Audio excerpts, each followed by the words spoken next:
Hi everyone, this is the video that goes along with online work number 20. We are solving equations with fractions in them, which you already know how to do. You've already done equations like this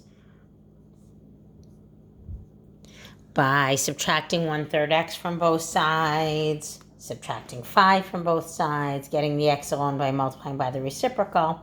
But I want to show you a shortcut, and this works really well for, especially for people who don't particularly like working with fractions. And then at the end of this, you can decide which method you like better. It doesn't matter to me. I just thought this was a nice trick that you could take with you through your high school math classes.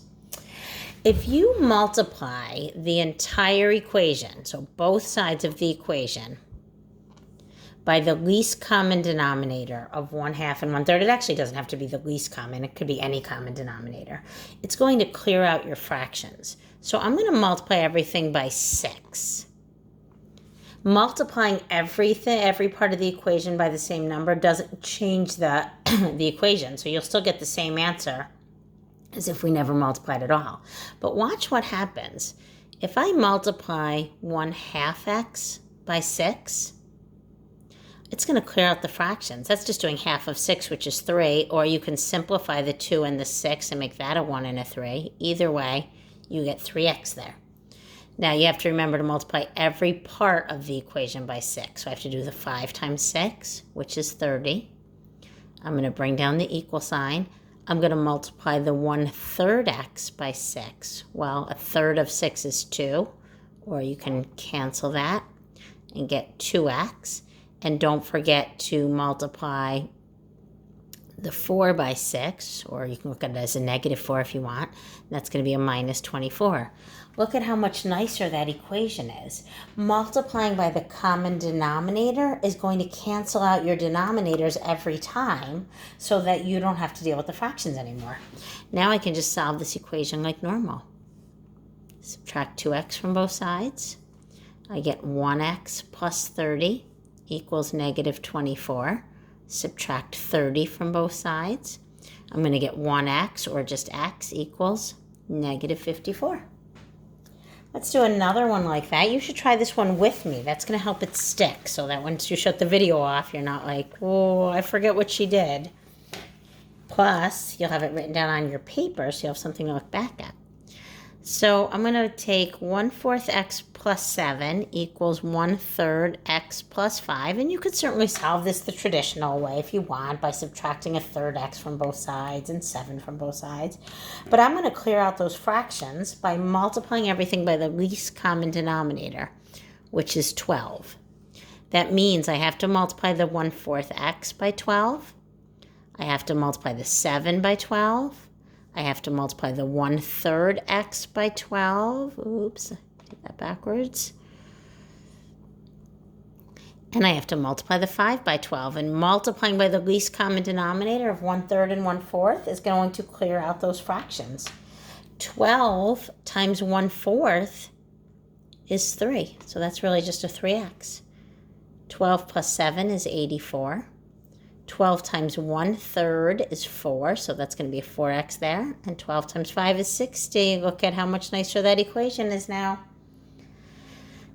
Subtract 3x from both sides. You get 84 equals 1x plus 60. You can subtract 60 from both sides. And you get 1x equals 24, which is really the same as saying x equals 24. Now, if you like this method, stay with me for a minute, because something tricky happens when the equation has parentheses in it.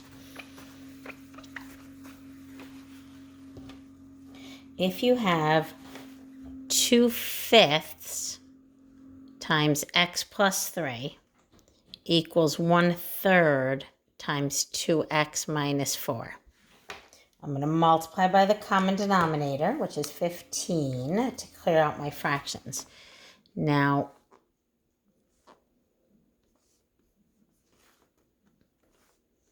because of those parentheses, I'm going to multiply the 2/5 by 15, but not the things that are inside the parentheses. The 15 is going to get multiplied by the 2/5, and then this will stay in parentheses and get multiplied by the answer. So it'll look like this. I'm multiplying 15 by 2/5 x plus 3.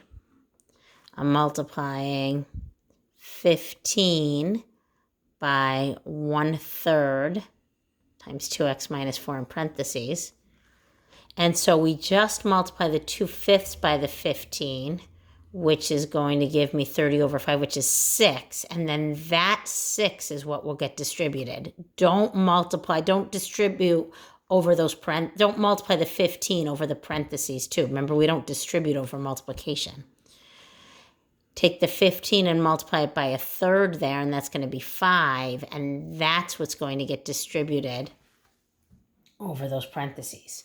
Now when you solve it, you get 6x plus 18, or when you distribute, I'm sorry, equals 10x minus 20. Now you can subtract 6x from both sides.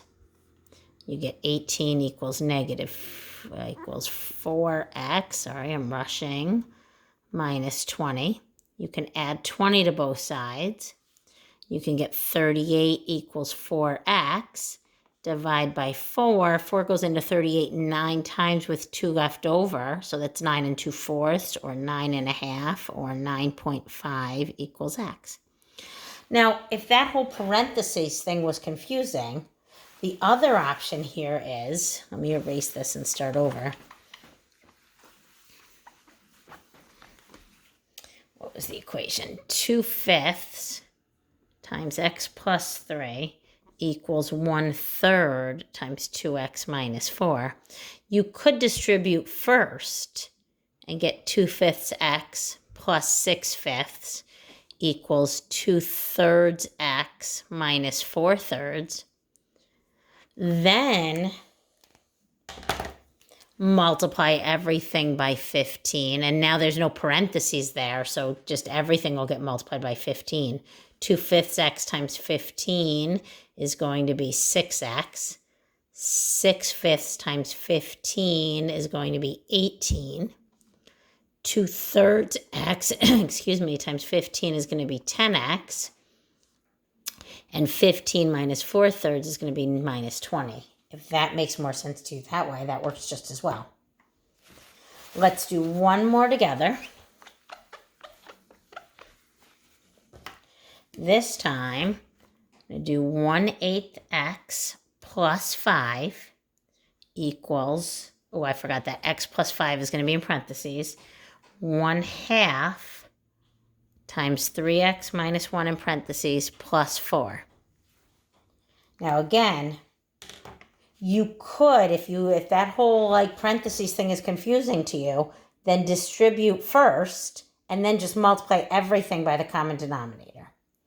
Or we could realize I'm going to multiply everything here and everything there by the least common denominator, which is 8. Now that 8 gets multiplied by 1/8, but not the things in the parentheses. So that's really just going to turn into a 1. X plus 5, that's nice.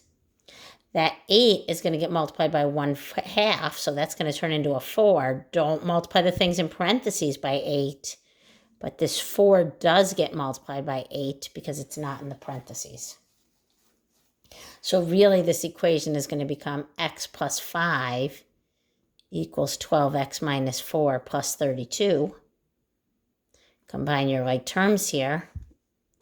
X plus 5 equals 12x plus 28. Subtract 1x from both sides. You get 5 equals 11x plus 28. Subtract your 28 from both sides, and you get negative 23 equals 11x. Divide by 11. I know that's going to be a negative something. 11 goes into 23 2 times with 1 left over. So that's negative 2 and 1/11. Or if you had it as a decimal, it's negative 2.09 with the 0.9 repeated. I hope that helps with today's lesson. Again, you don't have to use this shortcut. I just wanted you to see it. I feel like it can be helpful in certain situations. And if you have any questions, let me know. Have a great day.